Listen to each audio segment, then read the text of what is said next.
right, welcome everyone to the CDR Startup Journey, which is the fourth webinar of the OpenAir Collective's Carbon Removal Challenge.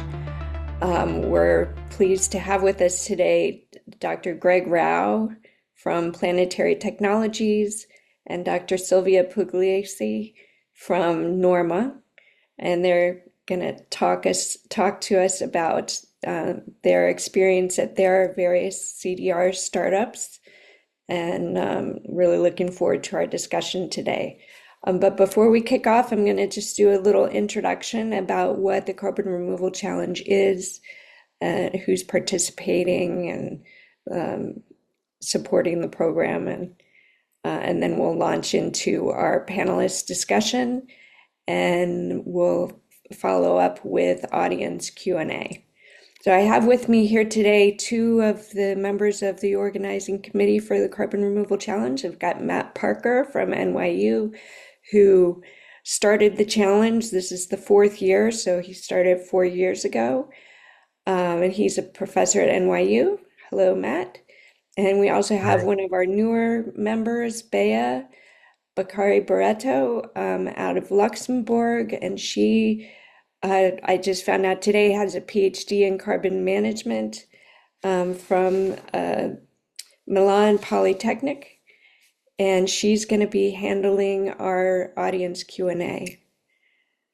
All right, so just by means of introduction, we had some key milestone yesterday was registration closed for the student team registration for the program. We have a mentoring program that's going on that all of the registered teams are eligible to participate in. And their submissions, the team submissions with their carbon removal solutions in the form of a 10-page white paper is due on March 2nd. Then we'll be announcing the finalists at our April webinar. And then in May, the winners come to New York City to participate in the Carbon Unbound conference and to present their innovative climate solutions to the main audience there at the conference. And it's a great networking opportunity as well. So thanks to Carbon Unbound for being our venue sponsor. So from the sign up yesterday, we have 31 teams registered. It just listed out all of the universities that they are from. We even have multiple teams from several of these universities. But as you can see, we've got a global reach with several teams from Kenya, in the United States, of course, since we're based in the US, India, Canada, Azerbaijan, China, Australia, Korea. Just really an amazing mix of teams, and they are only 12 of the 31 teams are working on DAC, so we have a much bigger mix this year. Traditionally, we've had most of our teams have been working on DAC, but we have more working on bikers and biochar this year than on DAC. We've got 14 in bikers and 12 in DAC. We also have 7 doing mineralization and others doing enhanced weathering and regenerative agriculture. So good luck to the teams. Please participate in our mentoring program. You should have received information about that from one of our committee members, Adrian. So please reach out if you need any assistance with getting hooked up with a mentor. We also have good news on the fundraising front. We've raised over $2,000 from our fundraiser, our crowdfunding campaign, and we've also raised funding for 2 teams from a very generous anonymous donor. So we're still looking for sponsors to sponsor 3 more teams. Typically, we have 5 teams come to the conference in New York City. So we're still in the midst of raising money for that. So I'm hoping that, now that we know how many teams we have and registered and where they're coming from, that's some motivation to help us get some more sponsoring companies. So if you're interested in sponsoring, please reach out. Yeah, you can reach out on our website or send us an email, and we'd be happy to talk to you about what your sponsor benefits are, what the sponsor levels are. It costs $6,000 to sponsor a team, $1,500 to sponsor a student.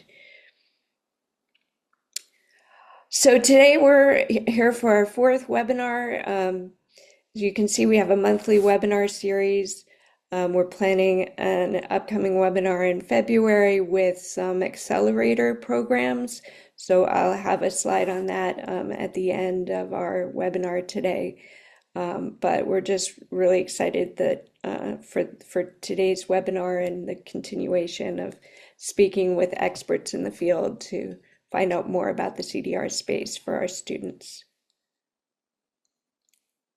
And with that, I will stop sharing and we will begin our panelist discussion. So I'd like to welcome Dr. Greg Rau and Dr. Silvia Pugliese. Thanks for joining us. I think, Greg, you are on the West Coast and Silvia is in Paris. Is that correct? That's where you're coming from today? Yes. All right. So I'd like to just kick off with the two of you introducing yourselves and your companies and how you got into carbon removal in terms of your career paths. Maybe we'll start with Greg. You could introduce yourself. Sure. Yeah, Greg Rau. Greetings from East San Francisco Bay, which is my home and home base. I am a co-founder and senior scientist at Planetary that I co-founded about 6 years ago now or more. Yeah, happy to share my journey. Keeping in mind I'm probably twice the age of the average audience here, so my journey might be a little different than what yours has been or will be, but happy to share what's going on with me in my, as I say, my journey, and hopefully that will help to enlighten your decision making here, and maybe even inspire your involvement in CDR and perhaps in the private sector.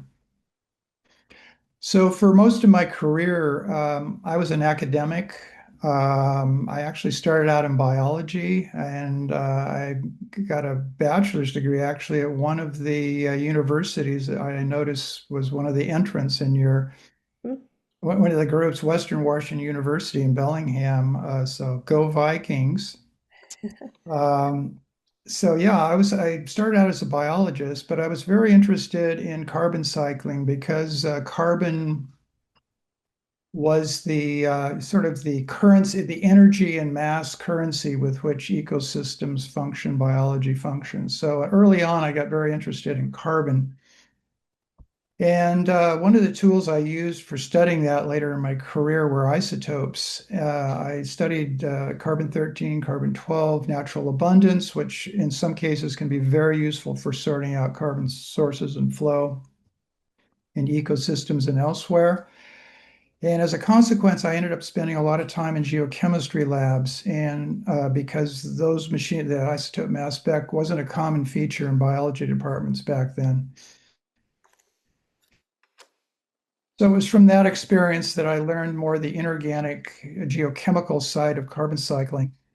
And later on, I, of course, got involved as a researcher at University of California, Santa Cruz. And later on from that, I got involved at Lawrence Livermore National Lab to initially help them out in their carbon cycle modeling efforts. And that morphed into a more applied activity involving CO2 management. Around 1990s or so, DOE became very interested in how we're going to manage our carbon emissions, and of course later on carbon dioxide removal. But initially it was about emissions reduction, and I had some ideas based on my geochemistry experience on how one could use geochemistry to reduce emissions. And so I wrote some papers and got some patents on that, et cetera. That changed into more of a carbon dioxide removal focus in the early 2000s. And again, wrote some papers, wrote some patents, and actually retired at one point. I was really not very successful in moving these ideas forward, and I thought I just decided to retire and maybe sit back and write some things or whatever. But anyway, Mike Kellen from Canada got in touch with me, and so he had just quit his software engineering job. He had been an entrepreneur and was interested in getting into the climate tech world. He'd been looking around for a technology that might be appropriate, and we started talking, and I shared what I'd been doing, and one thing led to another. We ended up founding initially it was planetary hydrogen. We were going to do an electrochemistry uh, means of generating alkalinity to do ocean alkalinity enhancement. We later on sort of abandoned that approach because of the time it would take to develop. And we're now using mostly waste sources of alkalinity to discharge into the ocean. We're using existing discharge facilities that do that, such as wastewater treatment plants or cooling water discharge from power plants. So that, I don't know, hopefully I didn't take too much time, Yeah, but that in a nutshell thank you. is what I've been doing. So transition from academia and with a slight retirement break in Yeah, between. So just jumping from that into the startup world. So that's yeah. great. Thanks, Greg, for that. Mhm. And Sylvia, what about you? How did you get into carbon removal? Hi. So a little bit of a different story. Of course, I'm way younger than Greg, so my experience is of course smaller. But originally from Italy, I'm a chemist.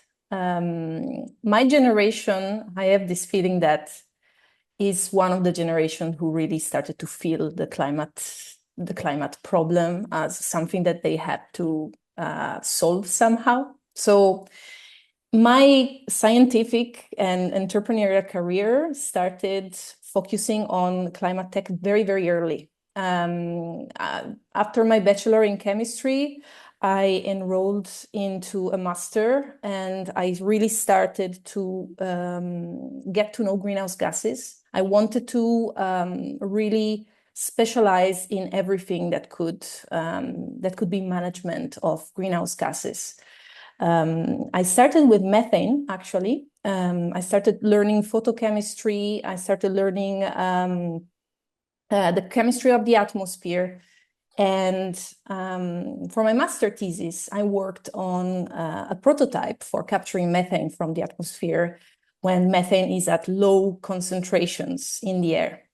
And that resulted basically in my first entrepreneurial experience. So after that, with my supervisor, we decided to patent the invention, and so we co-founded what is today my first climate tech startup, Ambient Carbon, in Denmark. But at that time, I was not ready to start with entrepreneurship. I still wanted to do a little bit of research, to explore and to learn a little bit more.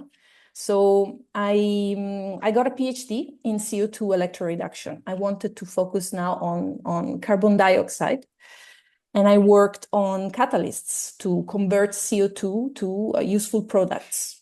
And that was for a few years.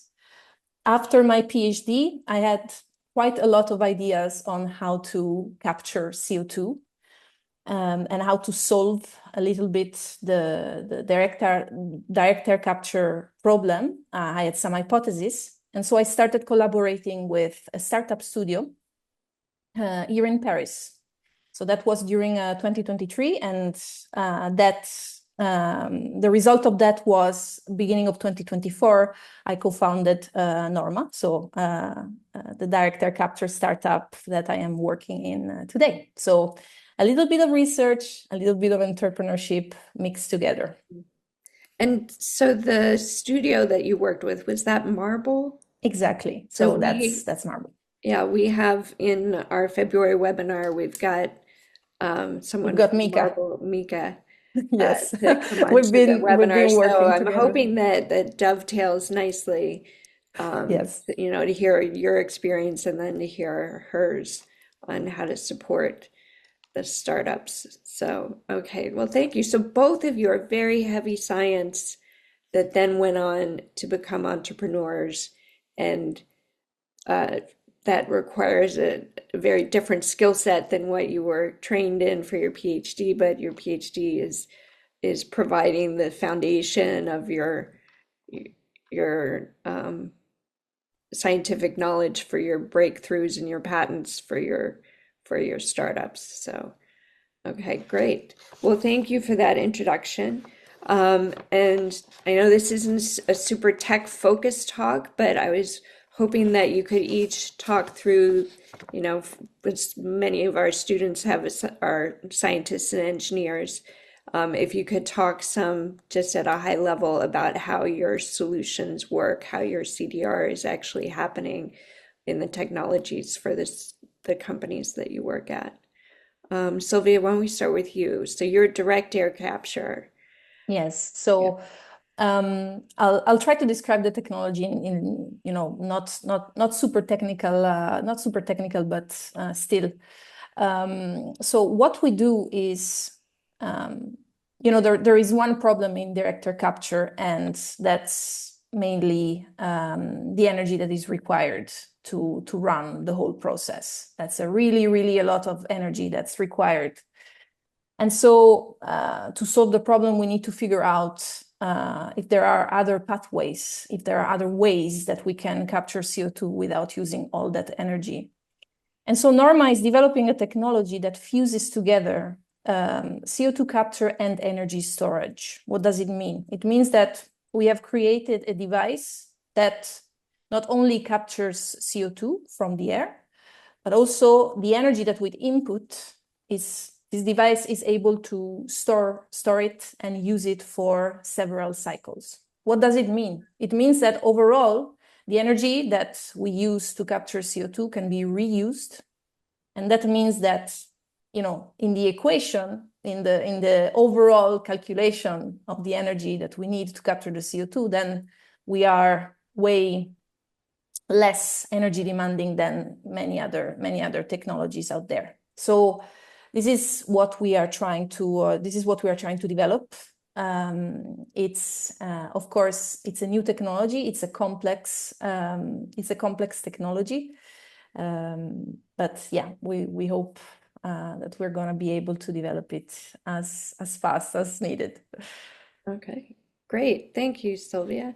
And Greg, so you're working on a fundamentally different technology than Sylvia is, so ocean alkalinity enhancement, and working in an open system where MRV is very complicated and difficult. And so could you give us a little introduction to how planetary technology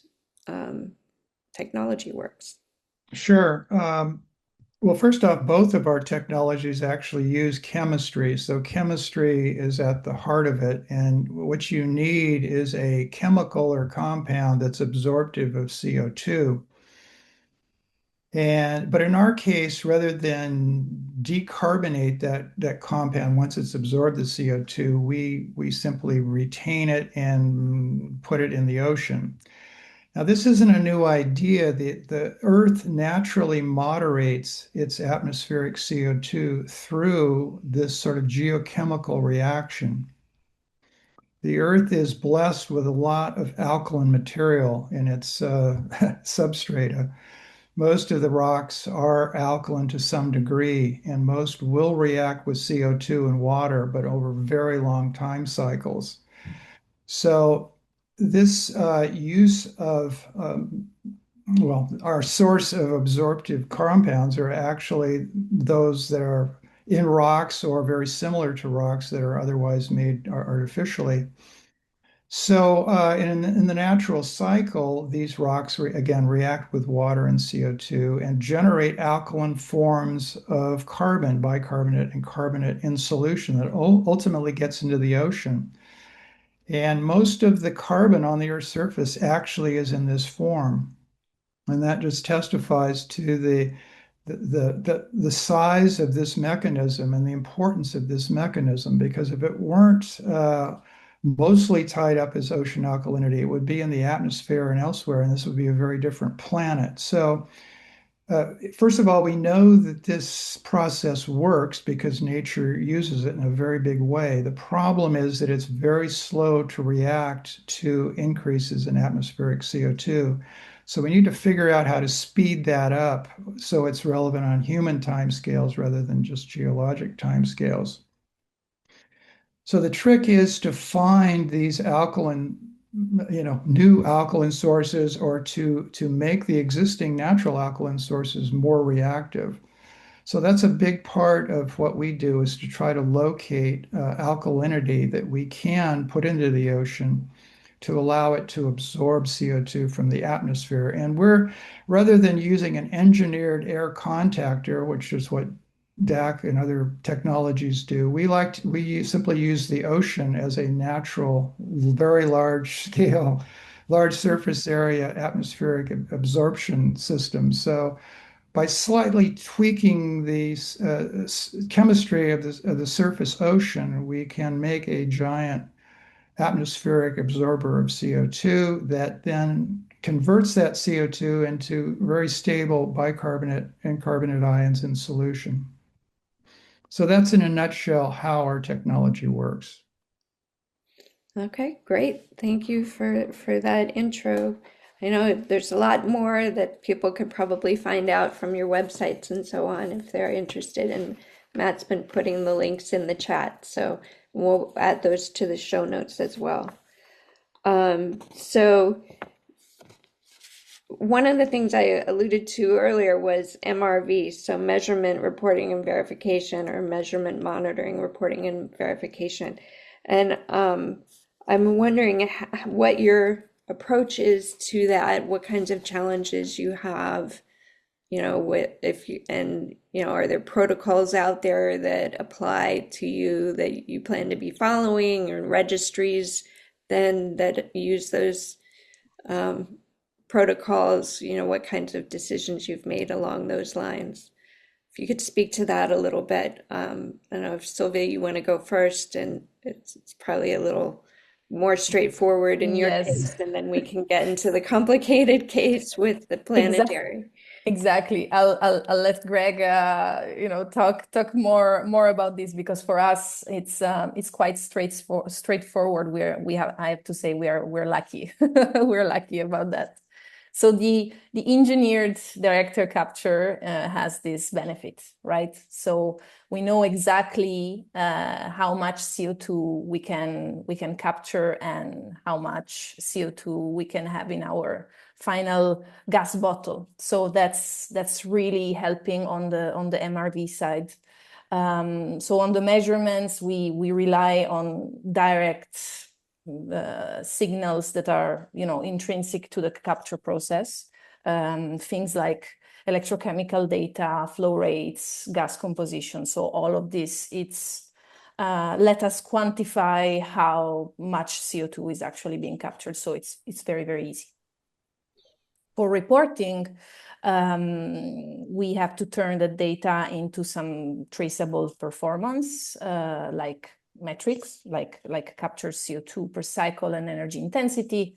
We make sure that everything can be, audited back to the raw measurements. It's very important. And for verification, we combine internal checks, calibration, mass balance. In the future also, we will try to have external validation through third-party testing, pilot projects, and so on. So for us, fortunately, it's quite a clear pathway. It's quite straightforward.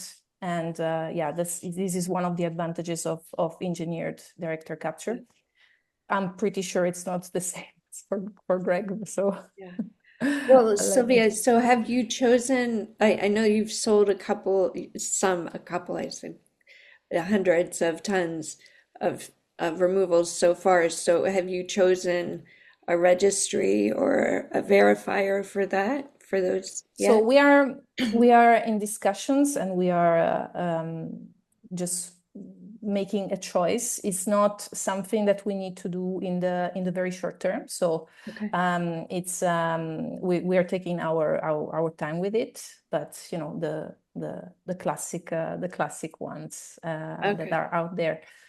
But yeah, it's not something that we need to do immediately, because of course the process is quite long, takes time, and it's not necessary for us to start immediately So to at the make. purchasing side, you don't need to have these things lined up, but by the time you actually deliver, you'll have to have had these figured out, I assume. Of course, Yeah. it's something that we are organizing, so to be ready for that. But we don't want, as it's very straightforward. Our process, our system is not going to take as much time as other technologies. All right. So Greg, how about with Planetary? Now you've actually delivered tons already, so Mhm. I assume you've had to go through the whole process Yeah, of nailing all of these things down. So if you could just talk us through that. yeah, absolutely. Yeah, well, in a perfect world, we would add alkalinity to the surface ocean. It would all stay there.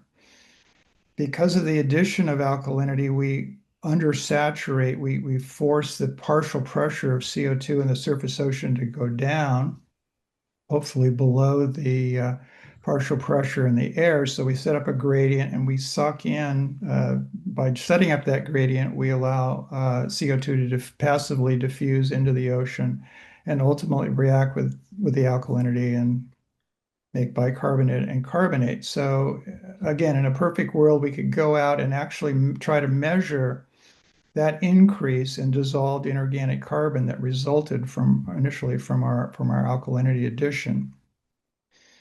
But in reality, it's way more complicated than that because we add the alkalinity and it doesn't all stay at the surface. We have not only horizontal dilution of it, but also vertical dilution. And once we've created this undersaturation in the surface water by adding alkalinity, unless it fully equilibrates with air, it's not going to, pull in any CO2. If it gets subducted below that surface layer, then we could have undersaturated water, but unless it contacts air, it's not going to be very useful for doing CDR. The other problem is trying to measure the increase in the carbon that we've actually achieved. And it turns out that air-sea gas exchange is a very slow process. It takes weeks to months to fully equilibrate, sometimes half a year. So by that time, your undersaturation, your alkalinity is basically diluted back to background levels within natural variability of the ocean. So it's very difficult, it's impossible really to measure this material. So what we and others rely on are models. There have been many lifetimes spent on modeling the ocean, the physics and the chemistry.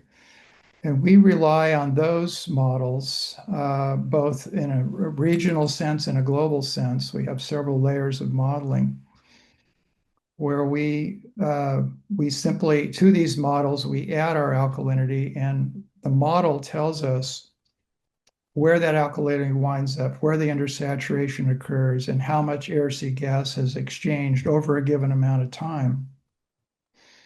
And that's the way we actually do our MRV, is through modeling. And of course, it's an estimate. It's not a direct, solid measurement. And another important part of this is to measure the uncertainty of that measurement. And so we run a series of ensembles of runs under various, through the variability, the physics variability that's been observed actually in that area of the ocean or elsewhere.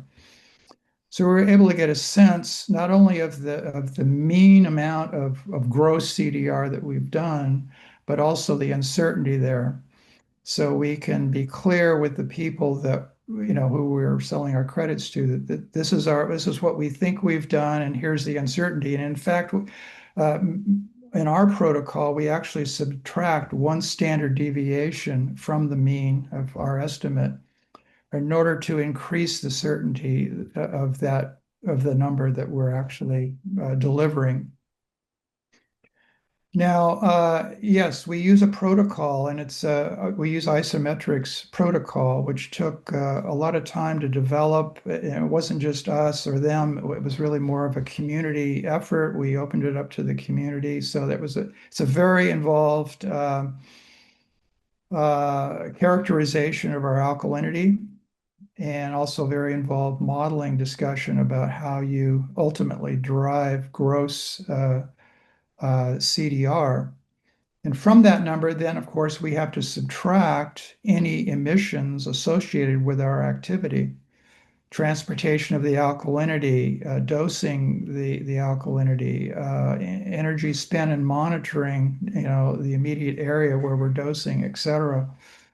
So that's another very large part of the MRV, is to account for all the emissions that went on in your efforts to actually try to do the CDR. So it is very involved. We and others have spent a lot of time thinking about how to do this. There is a protocol in place. It's probably not perfect. It's a work in progress, and certainly we invite the larger community to help us refine that approach and make it more precise, more accurate, and more representative of what we and others are doing out there in the ocean. Yes, I know that's part of isometrics mantra, is that their protocols are being revised to improve on a Mhm. regular basis as the science um, advances. Mhm. Yeah, so and isometric for our students is so probably the two leading registries for removals are isometric and Puro, and they Mhm. each have their own protocols that they've developed for their suppliers to use. And Greg, your main facility is a pilot facility in Canada, is that right? Is you just Mhm. have the one facility at this point? How do you, I know this wasn't a prepared question, but how do you decide where, your next plant might be? What kinds of criteria are you looking for? Yeah, well, we decide very carefully because, as we've learned, the cost of doing this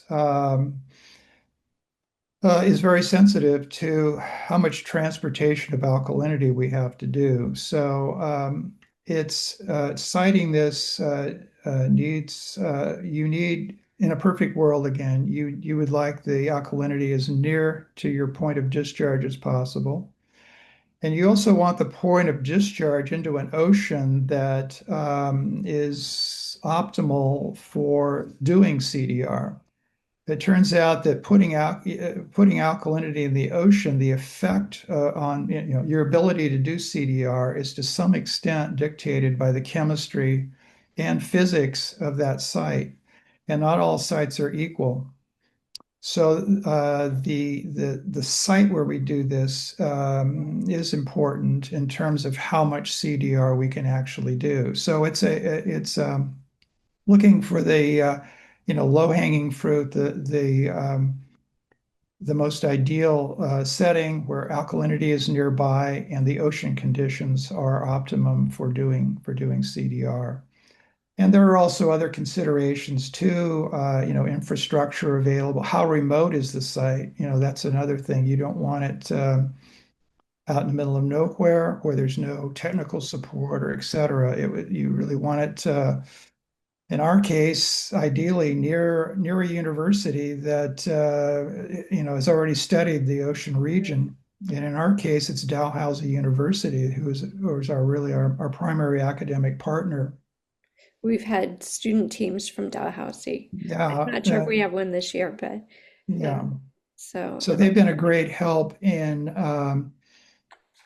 understanding that site, how, the ecology and the chemistry and the physics of the ocean at that site. And so that was an important part of the selection for us being in Halifax. Okay, thank you. Well, so let's move. We've talked more sciencey up to now, and I want to know more on the entrepreneurship side as well, in terms of selling your carbon removals. So, Milkywire has bought almost 200 tons from Norma at this point, including a purchase just earlier this month. And then Planetary has sold over 150,000 tons and delivered over 5,000 already. So I'm wondering if you could each talk us through how you were able to get those purchases and what the impact that has had on your companies. So Silvia, maybe you could speak first to that. Sure. Does the audience know what Milkywire is? Maybe we can. No, maybe you should introduce them. So yeah, very, very briefly, it's climate-focused impact firm that helps fund high-impact climate solutions. So that's really what they do. So they have this climate transformation fund. So Milkywire purchases carbon removal from early stage projects to help accelerate the scaling of new climate technology, innovative climate technologies. So in our case, the process started with, of course, pretty in-depth technical due diligence. So we walked them through the technology, how it works, how we measure the captured CO2, how we ensure the traceability, the verification over time, how we see our roadmap evolving over time. That's very important. From there, the purchase was structured as an offtake, so a forward offtake that was linked to our scale-up milestones. So it supports us as we move from lab scale to demo and so on and so forth. So it is a process that takes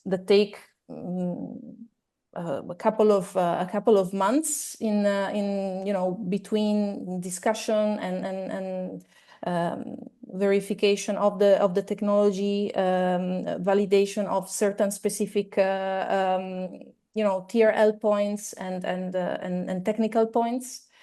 And then there is the whole part of offtake agreement. So it's really signing the documents, making sure that all the aspects of the agreement are in place. Okay. And I have to say something. It's really founder and technology friendly. They really make it so that a young startup that needs to develop their technology, the technology has all the means and all the possibility to do so, and the agreement itself is really founder friendly. So great. Why is it so? Why was it so important? Why is it so important for us? For example, for us is catalytic.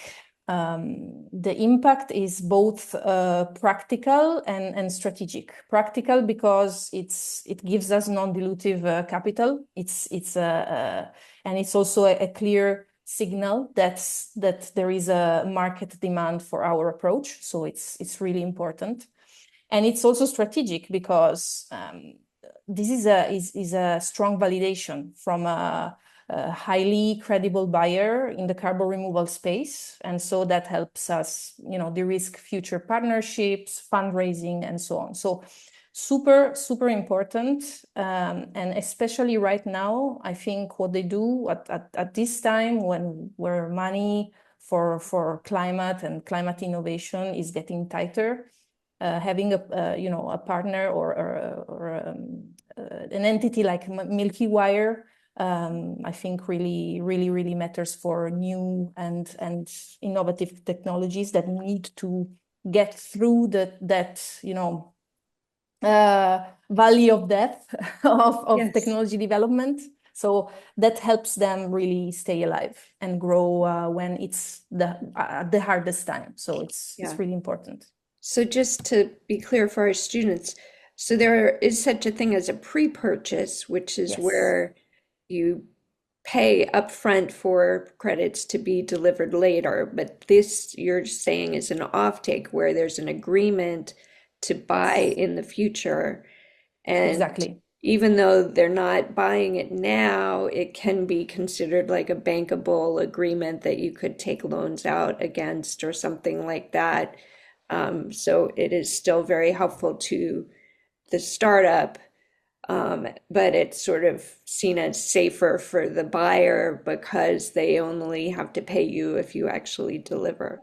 Did I get that explanation right? Yes. Okay, great. Well, thank you and congratulations on your Milkywire purchases. That's very exciting. Now, Greg, so Planetary is further along with this and is one of I think Planetary is the first delivered credit for ocean alkalinity enhancement.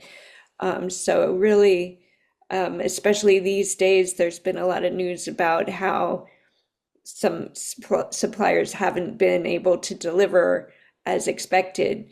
That Planetary really stands out as being able to do so.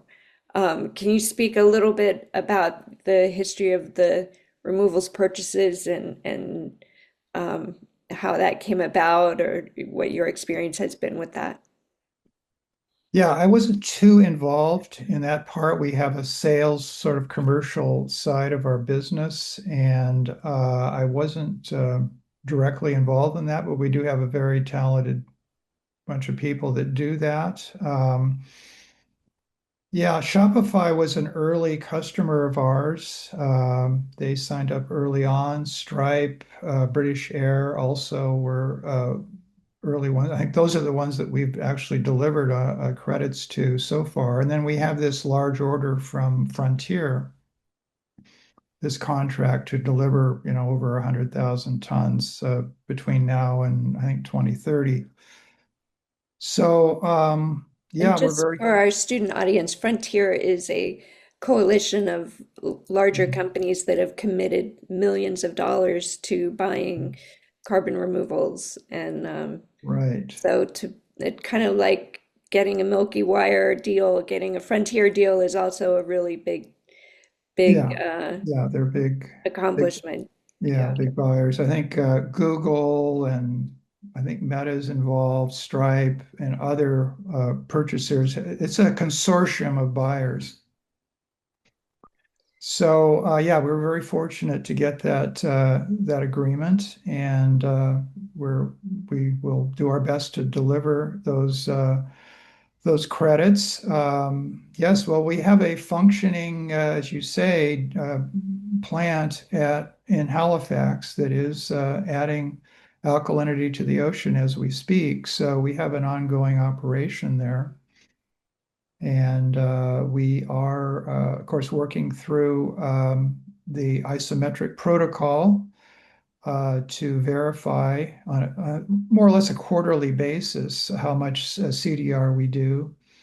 And so we'll be delivering more this year and hopefully a lot more in the coming years. So, And yeah. is that all expected to be from your current facility, or are you planning Yeah. to deliveries from Well, we're additional? certainly actively looking for other sites in which to do this. I would say right now the Halifax is our flagship site, so we very well may be expanding to other areas in order to make those deliveries. We'll just have to see, but we're considering all options at this point Okay. on how to deliver those credits. All right. We've got about 5 more minutes of prepared questions, and then we're going to launch into Mhm. audience Q&A. So audience members, if you have questions, please put them in the Q&A box, and we'll be getting to them soon. Yeah, thank you, Greg, for talking us through that. I want to now turn to accelerator programs, which we mentioned early on, that Norma is working with Marble, which is an accelerator, but they call it a climate venture studio. So accelerators are organizations that help support the startups to be more more likely to succeed. And I'm wondering for both of you what your experience has been if you've worked with accelerators. And I'm not sure Planetary worked with any accelerators, Greg? Yeah. We So have. if you could just talk about who you worked with, how they helped you, what that experience was like. Sylvia, why don't you go first? Sure. Yeah, so you pointed out well that startup studios and accelerators are not exactly the same thing. A studio comes a little bit earlier, and then the accelerator when the startup is kind of incorporated, starting activity, then the accelerator, as the name itself says, is like accelerating the development, right? So Norma has been through quite a few of them. I'm a big fan, honestly, of accelerators. We've been through, I don't know, for example, Remove, very focused on CDR, air miners. We did a small accelerator program with Bosch technology as well. So we've been through a few of them, and the reason why I think it's really important early on to participate to this, I would say I see at least three reasons. The first one is the network. So the accelerator really gives you the opportunity to meet like-minded people that have had similar experiences, that are going through probably the same journey as you are, and so this builds a little bit of a community that can really be helpful. In fact, in my opinion, number one point for a founder is to surround himself or herself of people that can help, like a strong network. The second one, of course, besides the possible money, that because some accelerators also give some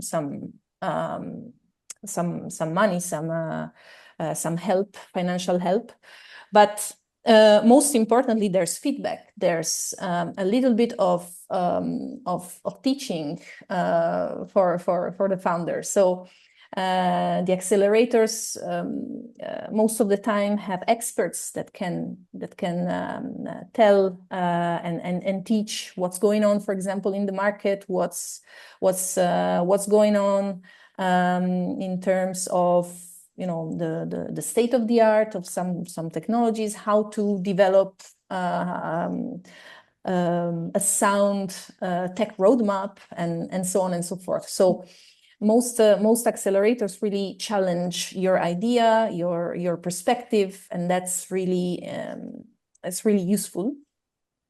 And then I would say the vibe. What do I mean with the vibe? The vibe is, again, being surrounded by like-minded people that are so energetic. They have such great ideas, and they really want to get to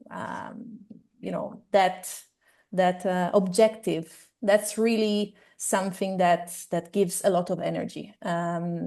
Being surrounded by something like that is really powerful in terms of finding energy to really pursue your project, your startup. So I think I would definitely recommend any young founder or young startup to at least go through one accelerator. And the more the more focused the accelerator on one specific subject, the best, in my opinion, because there's really high quality feedback, high quality network.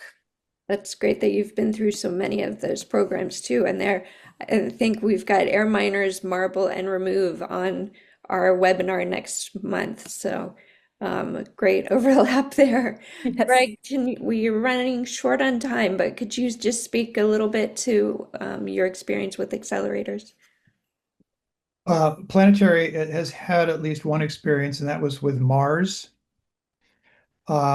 I don't know much about it. I wasn't involved directly. There were other folks in our company that sort of went through that program. But I would agree with Silvia that it is good for networking, learning, and yeah, just sort of better understanding the entrepreneurial private sector functioning and learning how to operate there, I think is valuable. But again, I don't have any personal experience because I wasn't directly involved in the interactions there. Okay. Thank you, Greg. So now I'd like to turn over to audience Q&A. We have several questions, and Bea is going to lead that for us. So please go ahead, Bea. Hi. So first of all, I would like to thank Dr. Greg and Dr. Silvia for this amazing insight so far. The first question is, what government policies would most help you scale up your business to the levels required to meet the interim milestones and long-term goals you've established your companies?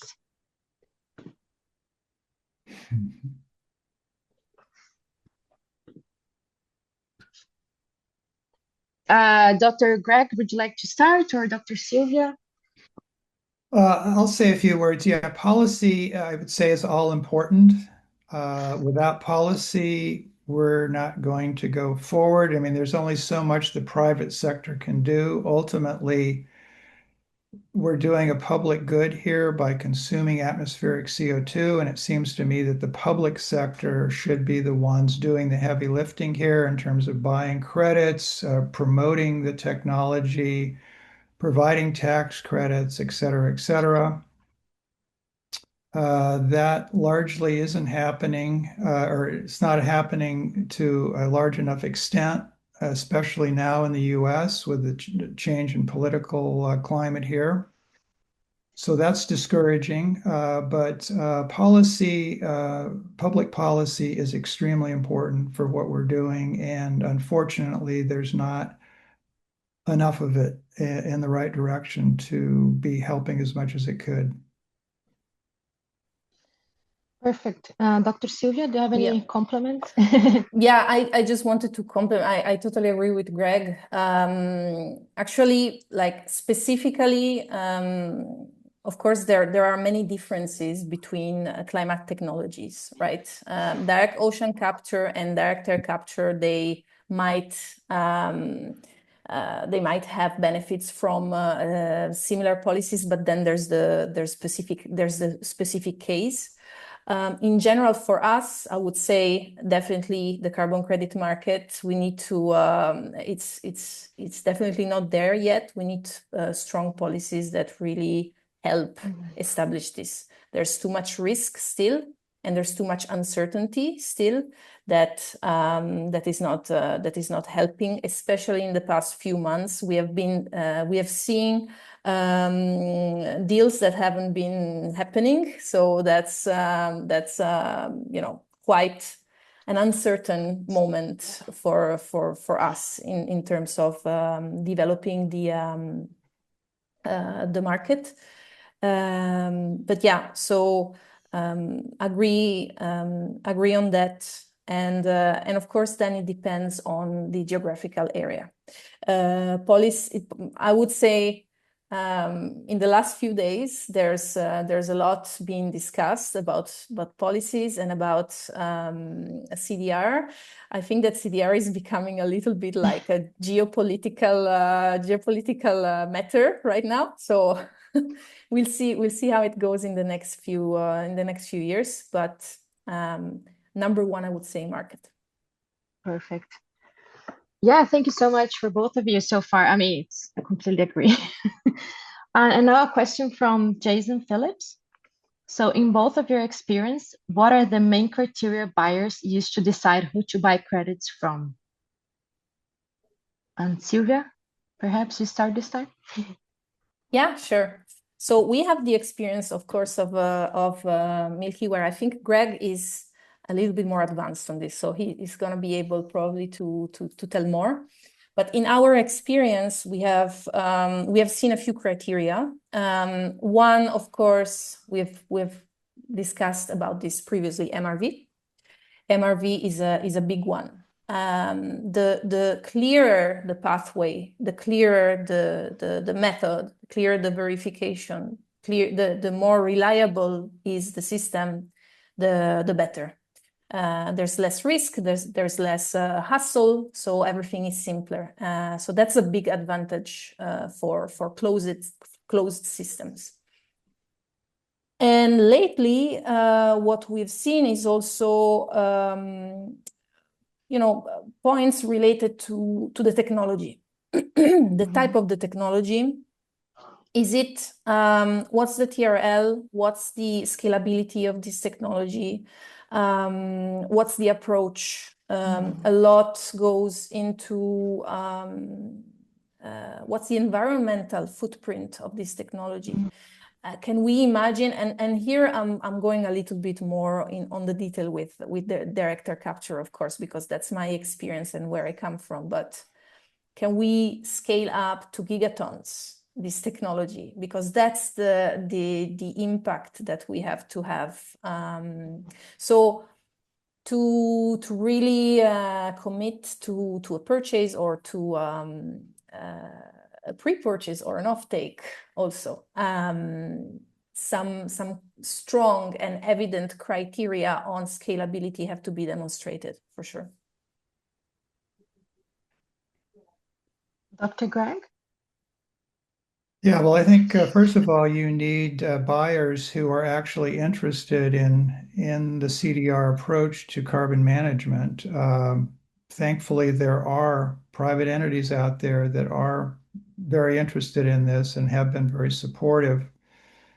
The second thing is you've got to convince them that your approach to CDR is you've reduced the risks on that. They have some confidence that you can deliver and that your MRV is solid and that you can actually prove how much CDR you've actually done. So it's a dance, really. I mean, once they're interested in CDR, then the second part is to convince them that your approach is one that they can have confidence in that you'll be able to deliver. So it's a dance, and I'm not too directly involved in that, but we do have folks that do that part of the business. So I think we have time for one last question. So the question is for Dr. Greg. So I'm going to combine two questions. So it's which minerals do you use? And what is the criteria that you use to decide where the alkali should be injected? Yeah, well, our preference is magnesium oxide hydroxide and or calcium oxide hydroxide. Those can appear in as a natural mineral, although there's not a lot of natural magnesium oxide hydroxide on the earth. Calcium is much more abundant and much more readily available. There's actually a lot of calcium oxide hydroxide generated as a waste product in cement manufacture, and that's one of the sources we're using right now. But there's a fair bit of waste alkalinity generated a year, and there are many piles of this sitting around after a century or more of production of these kinds of materials that could be exploited. So we're certainly mounting a large effort to understand where those sources are, what the chemistry is, and how useful they can be in ocean alkalinity and enhancement. I think the second part of the question was locating Yep. discharge sites, and that's again sort of a mix of things. How accessible is the site? What are the ocean conditions out there? First and foremost, is there an existing discharge? We are not going to construct a new discharge site because of the permitting. It's a very long, involved process. We want to piggyback on existing discharges where we can add alkalinity and stay within the permitting limits in terms of the chemistry that's being discharged. So maybe that's the number one criteria, is there has to be an existing discharge. It has to be near an alkalinity source or within an area where alkalinity can be delivered and not too far away, so we can keep our costs and emissions down in the transportation of that material. All right, well, we are at time. Thank you so much, Sylvia and Greg and Bea and Matt, for handling the chat. And I will just bring up the slide about our webinar for February. As I mentioned, we have folks from accelerators or venture studios, Marble, Remove, and Air Miners next month. So we'll get to do a deep dive into how to support startups to help them be more successful. So thank you, everyone. And we did record this. It will be available on our website and on YouTube in a couple of days. So thank you very much. We'll see you next time. Bye. Thank you.